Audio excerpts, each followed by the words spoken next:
अरे साधू संतांनी त्यांच्या विचारातून, त्यांच्या अभंगातून, त्यांच्या आचरणातून प्रत्येक जीवाला सांगितलं, अरे तुम्हाला एवढा अनमोल किमतीचा देह भेटलाय, त्याचं काहीतरी सोनं करा की गेल्यानंतर समाजाने आपला गौरव केला पाहिजे, कौतुक केलं पाहिजे, असं आदर्शयुक्त जीवन जगा.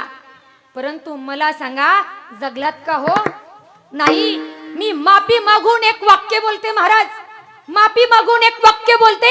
अरे ज्या तुकोबरांच्या एका एका अभंगावरती कितीतरी जण करोडपती झाले, महाराजांच्या एका एका अभंगावरती कितीतरी जण करोडपती झाले.